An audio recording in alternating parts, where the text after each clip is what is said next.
ሰው ከሀገር ይበልጣል ነበረ። ማን ብቻ የሚበሉት አልኳቸው። የሚበላ የጠፋ ሲጠፋ ምን አሉ? እባክህን ምን በለው ጠፋ፣ ከቤተ እግዚአብሔር ያለውን መስዋዕት አብላን አሉት። ምን አብላን አሉት?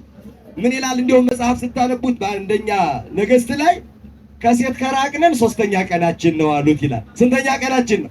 እንዲያውም አንድ ሰው ባልና ሚስት የሆናችሁ ስጋው ደሙ ለመቀበል ስንት ቀን መራቅ አለበት? አቤት በሉ ንገሩ። ስንት ቀን? 3 ቀን። ከተቀበሉ በኋላ 3 ቀን 2 ቀን ይላሉ በሥርዓት መጽሐፍ 2 ቀን ተብሎ ተጽፏል። እየሰማችኝ ነው? 5ም ይሆናል አይ ይላሉ። ግን ለቻለ ግን መጀመሪያ 3 ቀን በኋላ 3 ቀን በ7ኛው ቀን አንድ ምን ይሆናል? አንድ ሳምንት አንድ ሱባኤ ስለሚሆን በሱ ልክ ይዛሉ። 3 ቀን ሆኖናል እባክህን ስጠን አሉት። ከቤተ እግዚአብሔር ካህናት ብቻ የሚበሉትን ወታደሮች በሉት። ማን በሉት? ምን ስላጡ? የሚበሉት ስላጡ። በሉ ምን ስላጡ? ኃጢአት ሆነባቸው? አልሆነባቸውም። ሐዋርያት የበሉት ስንዴ ቆንጥሶ የበሉት ምን ስላሉ ነው? የሚበሉት ስላጡ ነው። ምን ስላጡ ነው?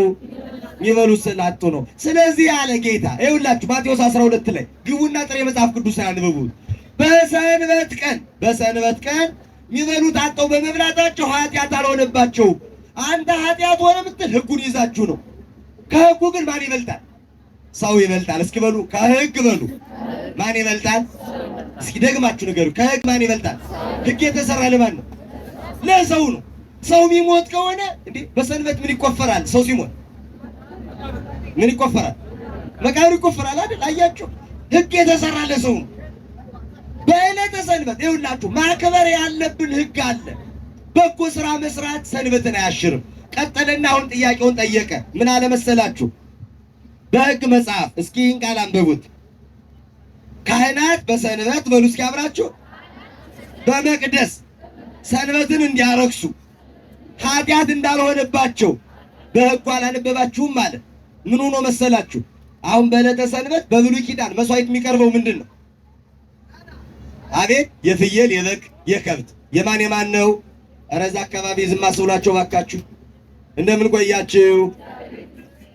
አስተባባሪዎች ድምፅ እየሰማው ነው። እኔ አልፎ አጠገብ ያለው ሰው ይማርበት። እንደምን ቆያችሁ? በዕለተ ሰንበት ይኸውላችሁ ከልብ ስሙኝ በማርያም ሰንበት የሚባለው አሁን የብሉይ ኪዳን ሰንበት ማናት? ቅዳሜ በሉ ማናት? የአዲስ ኪዳን ሰንበት ማናት? እሁድም ቅዳሜን እናከብራለን። ሁለቱን አክብሩ ሰንበታት እያለ ቅዱስ ያሬድም ይነግረናል። ቅዳሜና እሁድን እናከብራለን። እየሰማችኝ ነው? በብሉይ ኪዳን መስዋዕት የሚቀርበው ምንድን ነው? በግና ፍየል፣ ከብት፣ ዋኖስ፣ ርግብ፣ ሌሎችም። እየሰማችኝ ነው? ስለዚህ ከብት በግ ሲቀርብ ምን አለው? ቤተ መቅደስ ውስጥ ነው መስዋዕት የሚቀርበው። የት ውስጥ ነው የሚቀርበው? ደማቸው ሲታረድ ሲንፈራፈሩ ምን ሲሉ ስራ ነው አይደለም? ማንሳት መጣሉ ንገሩኝ። ስራ ነው አይደለም? ያ ነው አያችሁ። ደሙ ማንሳት አለ፣ ማጠብ አለ፣ መጥረግ አለ።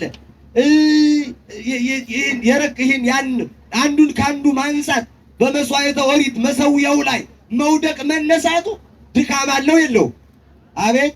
ስለዚህ ያን ነው ካህናት በዕለተ ሰንበት በመቅደስ እንደሚያረክሱ ያለ። እየሰማችኝ ነው? ሰንበትን አረከሱ ማለት አይደለም። መውጣት መውረዳቸውን መስዋዕት ለማቅረባቸው መልፋታቸውን ኃጢአት አልሆነባቸውም። ስራ እየሰሩ ነው፣ በጎ ስራን እየሰሩ ማለት ነው። እሱን ተርጉሙት። እየሰማችኝ ነው? ከዛ በኋላ ጌታ ምን አለ መሰላችሁ? ወደ ዛሬ ጥያቄዎቻችሁ ላምጣ። ጧት ሲሆን ወንጌል አቋርጣችሁ መብላት ለሚያምራችሁ፣ ስብከት ሲሆን ሰንበት ተሻረ አፈር ቅመሱ ለምትሉት፣ ከቃለ ወንጌል ይልቅ ሌላው ለሚያምራችሁ እየሰማችሁ ነው? ከእናንተ መካከል አለ ጌታ። እንደምን ቆያችሁ? ከእናንተ መካከል በጉ ወይም አህያው ገደል ቢገባበት ምን ቢገባበት ዛሬ ሰንበት ነው ብሎ ከብቱን ሳያወጣው የሚቀራለ? አቤት። ከእናንተ መካከል ይኸውልህ ከብትና በጉን በሰንበት ነው ብላችሁ ገደል እንደገባ ይቅር ካላላችሁት አለ።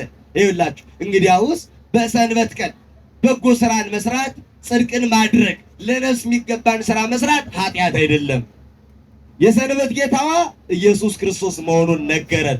በሰንበት ቃለ እግዚአብሔርን መማር ምንን አያሽርም? ጾምን አያሽርም። እየሰማችሁ ነው? በሱ ልክ ተረዱ። የነበረን ጊዜ የአምላካችን ስም የከበረ የተመሰገነ ይሁን።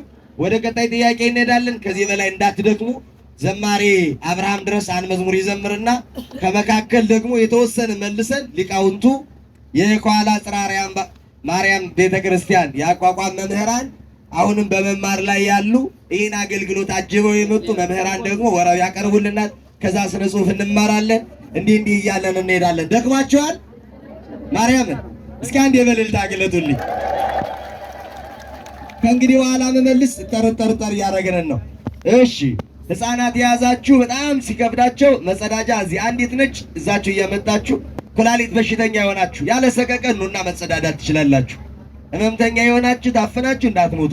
እሺ ከዚህ በመቀጠል የምንወደው የምናከብረው በነገራችሁ ላይ ወደኋላ አመሰግናለሁ ብዬ ነው። ዝማሬ አብርሃም ድረስ ሰሞኑን ወደ አዲስ አበባ አገልግሎት ነበረው እና በዚህ አገልግሎት ላይ ሌላ ቦታ ሊሄድ ነበረ። እንደቀረ ሳውቅ ይሄን አገልግሎት ወንድሜ አብረን እንሂድ አገልግል ስለው አምላክ በሚያውቀው በፍጹም ደስታ ውስጥ እኔ ምን አለኝ እቺን ታላቅ ገዳም አገልግዬ ልመጣ ጉዞ ያዘጋጁትንም ካሁን በፊት ስላልተመቼ ነው ያልመጣሁት ብሎ ትናንትና ነው ከጉዞ መቅረቱንም ያወቀው። ምሽት ነግሬውን የመጣ እንዲሁም መብርሃን ታክብርህ ብላችሁ ልልላችሁ አመስግኑልኝ። እግዚአብሔር ያክብርልኝ። ከዚህ በመቀጠል አንድ ነገር ልንገራችሁ፣ ይቅር በለኝ።